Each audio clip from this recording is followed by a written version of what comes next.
کاکاوشین لە سەرەتا فەرەخۆش ئاسن ڕای بەرنامەکانە بەشی کوردی دەنگی ئەمریکا و بۆ جورێک کە لە میدیاگان و تووڕەکۆمەڵاتیەکان پەخشەو بیە باس لەوەکەن کە لە هەفتەی پیش دەستگاکان ئاسایشی ئیرانی چەندی لە چالاکەی لە کورد لە کرماشان، ئیلام، لە ڕووسان و سنە دەستگیرکردنە تا ئەو جیەی کەیوە ئاگادار بن لەوەرە چه گریانە؟ من وارجە دەستوەپێکردنە قسەکانم فرە مەمنونم ڕای داوەتتان و کوردی ئەمریکا ئەرزم لە خزمەتت قاجانی گیان ئی کەسەی کە دەستگیرکردیانە فعال فەرهەنگی و فعال ئەدەبی لە حوزەی ئەدەبیات کوردی بینە دەستگیر بینە کە قرار بیە ڕۆژە 15 تیرمان و تاریخ ئیران لە شار ئیلام یک همایش فرهنگی کوردی برگزار بود لبان شعر و موسیقی کردی و تایید لبان زوان کردی که وداخل ای همایش اطلاعات سپانیه برگزار بود و 5 کس لأو کسیلی که بشدار بینه لأو همایش و کسیلی بینه که جزء برگزار کننده لأو همایش بینه و نامیل سید اردشیر موسوی، شهریار طهماسبی، ارزم لخدمت سرکار مصطفی باقری آشنا، مهدی آزادبخش و بیژن گراوان یعنی دستگیر بون روز 14 تیرمان یعنی یه روز ورجه همایشگر که لغو بودن و روز 14 تیرمان این 5 کس دستگیر بود. یعنی کارپیشیان چسه؟ ارزم لخدمت جنابت یعنی خب گشتیان تحصیل کرده دانشگاه آقای سید اردشیر موسوی لیسانس علوم سیاسی دریدن، آقای شهریار طهماسبی لیسانس جامعه شناسی دریدن، آقای مصطفی باقری آشنا مهندسه، ارزم لخدمت سرکار آقای مهدی آزادبخش مهندس و فعال محیط زیست،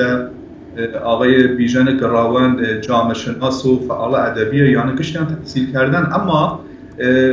یعنی گشت فعالیتیان لحوزه ادبیات لحوزه شعر کردی و فرهنگ کردیه یعنی تونیم بگوشیم که بس فعال فرهنگی هن و فعال ادبی کردی هن. کاکاوشین یعنی که هر کسی لچوارچوی رشته خویان چالاکی و کار فرهنگی و بشیم هنریش کردنه اره بای بوده ترسی گلران و سر رژیم. خب دلیلگی تونیم و یه اشاره بکنم کاجانی که خب وداخل رژیم ایران حتی نوع فعالیت فرهنگیش کرده، نوع فعالیت ادبیش لحوزه شعر و ادبیات کردیش کرده. رژیم ایران خوش نیردن که ملیتی لترگ ایران لأو جغرافیای سیاسی ایرانه بچنشون ادبیات و فرهنگ خویان چون سیاستی که هر لرزیو بیا توی من بیشی من لزمان قاجار و دوره پهلوی دست و پیکردیه تا ایسا سیاست دولت ملت بیا و سیاست یه بیا که یک ملت و ایران درست بکن اویش بشن که یک ملت و ایران وجود داره اویش ملت فارس و یک زوان و ایران وجود داره و اویش زوان فارسیه و این سعی کن همیشه زوان ملیتی ترک جغرافیای ایران وانه حاشیه و جوری بود که مردم اگه زوان خودن فراموش بکن. کاکاوشین مگر دولت پیروی یاسای خوی نکردن خو یاسای دولت ایران ریگه دادن و جوره کاری دادن. خود قانون اساسی حکومت ایران اشاره کرد یوشد که اصل 15 قانون اساسی یوشد که ولای زوان فارسی زوانیل ترگ ایران زوانیل ترگیش که و ایران قصه و پیکرد تونن و زوان دارگی خودم قصه بکنن حتی و مدرسه بخونن و بنویسن اما و داخل ایمه دونی من پاش 40 سال که و عمر این حکومت بسریدن اصل 15 قانون اساسی اصلا جیوجی نوی و پی عمل نکردن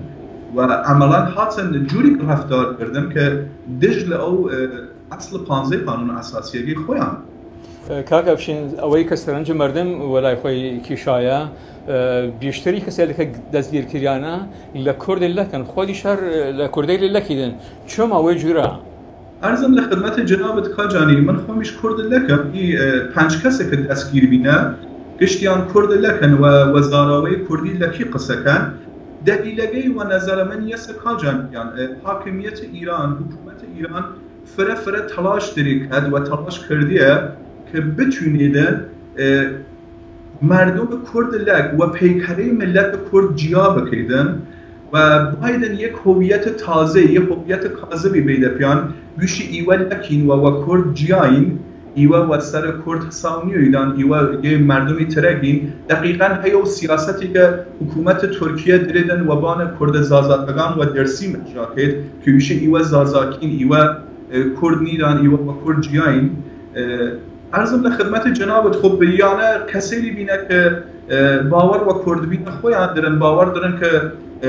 نیاکانیان کرد بین خویان و کرد دانستنه و راسیش هر یه سعیمه کرده لیلک خومان و کرد زانیمن و شانازی و کرد بین خومان کهیمن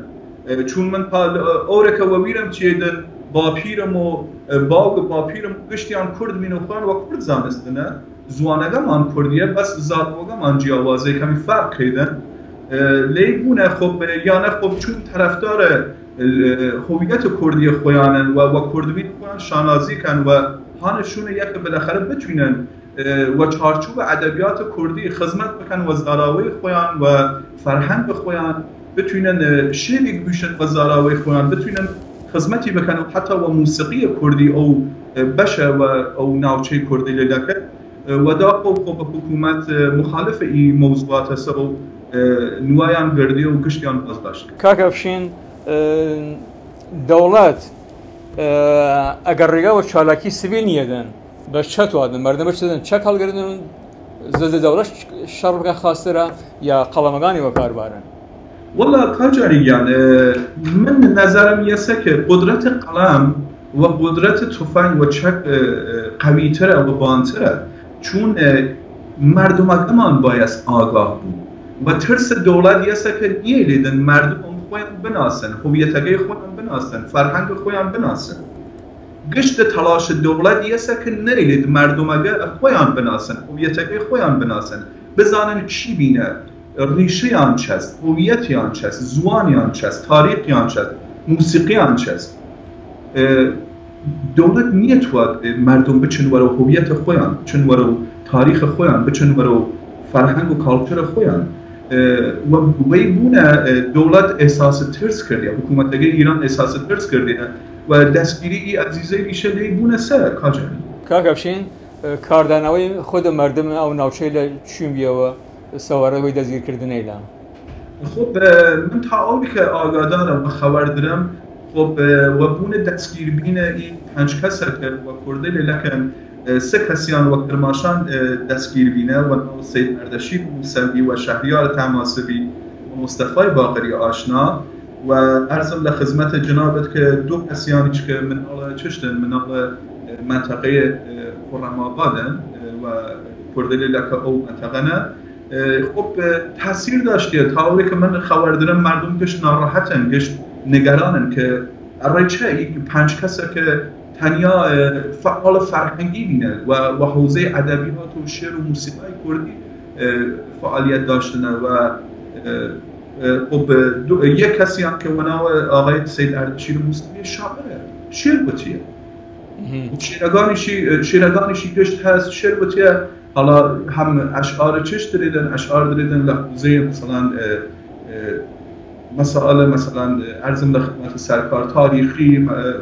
و حوزه زوانی مثلا تاکید کرده و بان زوان کردی لکی خب من واقعا حالیستیش که دارم کرده جنابت قصد کم اران سیره باجانی که اران شیعان باید دستگیر کاکبشین شیانی هستی جور کاری لا ریگل مردم بگردن لآینده و جور چالاکیه بکن ارزم خدمت جنابت باجانیگیان حکومت اگه 100% وگردی فعالیتی مخالفه و داخل رفتار حکومت نشان است که اجازه نیست این فعالیتی شکل بگیردن و همچین فعالیتی لحوزه فرهنگ کردی لحوزه زبان کردی لحوزه موسیقی کردی شعر و ادبیات کردی بودن لحو منطقه افشین کرمیان صاحب چالاک کاروبار سیاسی و چاودیر فرافره سپاس خواهش کنم کاجانی منیش و جنابت فرا ممنونم رای یکی این وقت و من دارم که بتونم به شکل مشکلات منطقه کرماشان و منطقه کردی لکه رای باشم سپاس بمینه خوش